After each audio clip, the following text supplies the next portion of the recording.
Voter list मामले को लेकर बड़ी खबर सामने आई है। चुनाव आयोग को सुप्रीम कोर्ट से बड़ी राहत मिली है। वोटर लिस्ट रिवीजन पर रोक से इनकार कर दिया है सुप्रीम कोर्ट ने। बड़ी खबर है ये।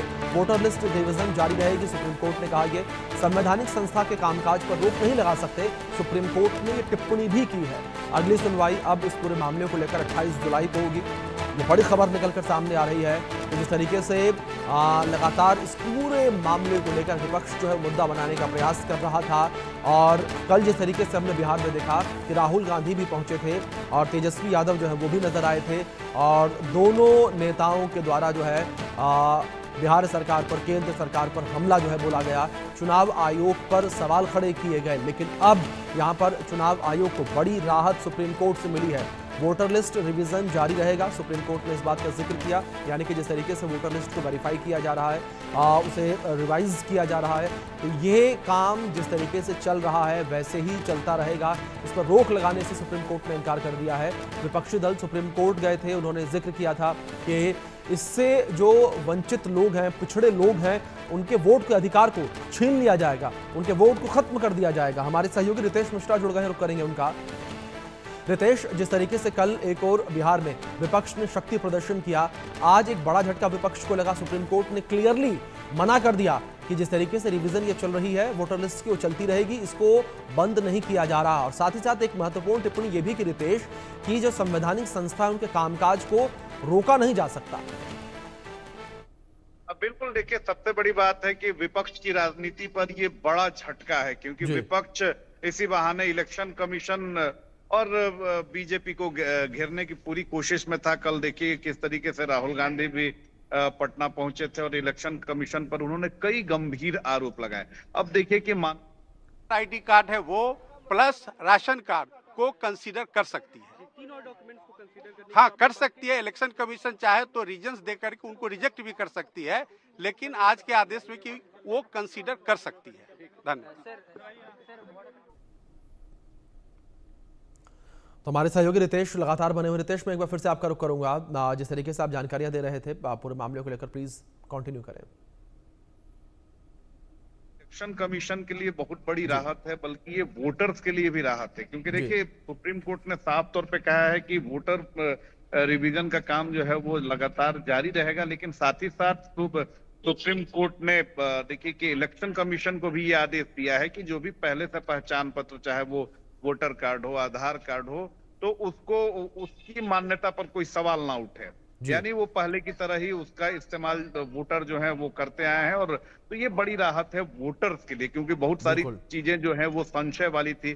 तो जो साख है इलेक्शन कमीशन की, उसको माननीय सर्वोच्च न्यायालय ने बरकरार करके रखा है, और एक अच्छा मैसेज गया है जनता के बीच और जो वोटर्स हैं उनके बीच कि चलिए, ऐसा कुछ नहीं है कि आपकी नागरिकता छिन जाएगी या इलेक्शन कमीशन कुछ गलत काम कर रहा था। इसमें कुछ एक चीजें संशोधन की गई हैं, वो वोटर्स के लिए काफी फायदेमंद होंगी। और जो विपक्ष इस पर राजनीति कर रहा था, अब विपक्ष को अपनी राजनीति भी बदलनी पड़ेगी।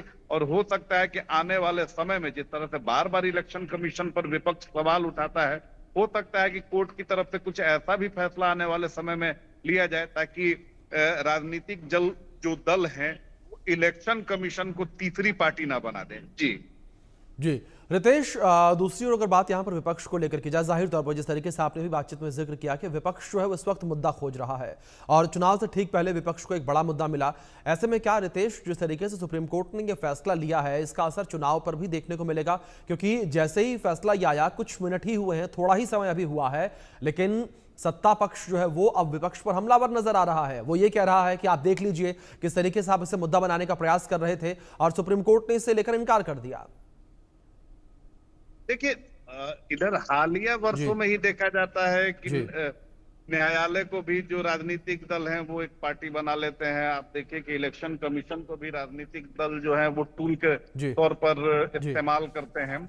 लेकिन इस फैसले से एक बात तो तय है कि जो राजनीतिक मुद्दा विपक्ष बनाने की कोशिश में था इलेक्शन कमीशन के जरिए, अब उसमें वो विफल साबित हो रहा है।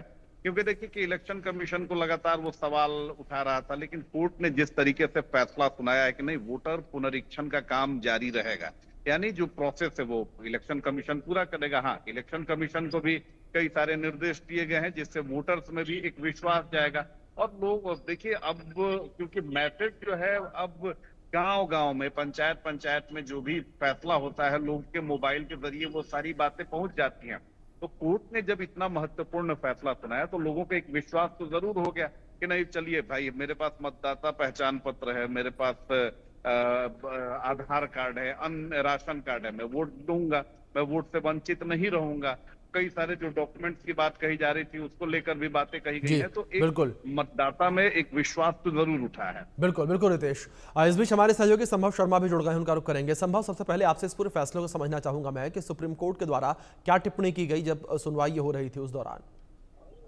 देखिए, आज उम्मीद भी जताई जा रही थी और बिल्कुल उसी तरह से निकला। लगभग 3-3.5 घंटे की लगातार सुप्रीम कोर्ट के अंदर सुनवाई हुई और मैं सुनवाई में मौजूद था। इस सुनवाई में लंच से पहले याचिकाकर्ताओं के वकीलों ने लगातार अपनी दलीलें रखी। बात करें तो वरिष्ठ अधिवक्ता कपिल सिब्बल और अभिषेक मनु सिंघवी की, उन्होंने सिरे से इस एक्सरसाइज को नकारते हुए कहा कि एक्सरसाइज सवालिया निशान खड़ी करती है और ये पूरी तरह से ये स्पेशल इंटेंसिव रिवीजन क्या मतलब है, किस कानून के तहत ये काम कर रहे हैं। उन्होंने अभिषेक मनु सिंघवी ने तो यहाँ तक कहा कि जो बेसिक स्ट्रक्चर भारतीय संविधान का है उसकी भी कहीं ना कहीं उस पर भी सवाल खड़ा करता है। और बेसिक स्ट्रक्चर बहुत ही महत्वपूर्ण केशवानंद भारती के द्वारा जजमेंट के द्वारा सुप्रीम कोर्ट ने दिया था 1973 में, तो उसका भी कहीं ना कहीं उल्लंघन उन्होंने बताया। तो इस तरह की तमाम दलीलों के बीच कई सवाल बेंच ने याचिकाकर्ताओं से किए कि आप इस एक्सरसाइज को पूरा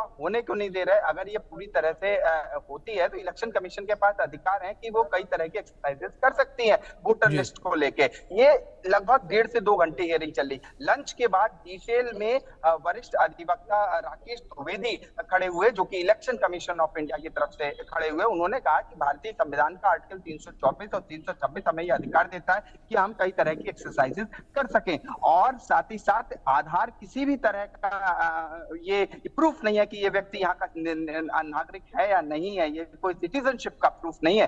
तो इस तरह के बड़े strong arguments election commission of India की तरफ से सुप्रीम कोर्ट में रखे गए।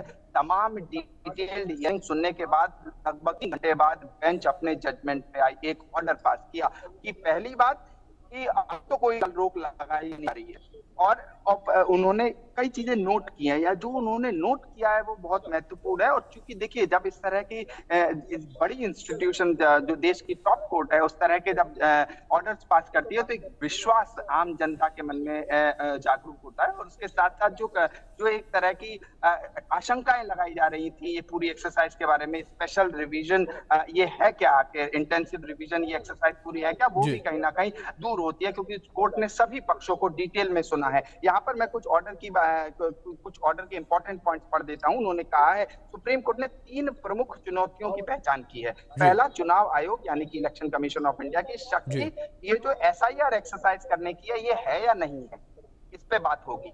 ये एसआईआर क्या है और बहुत तरह के एक्सरसाइजेस करती है इलेक्शन कमीशन, लेकिन ये पर्टिकुलर एसआईआर एक्सरसाइज क्या है ये।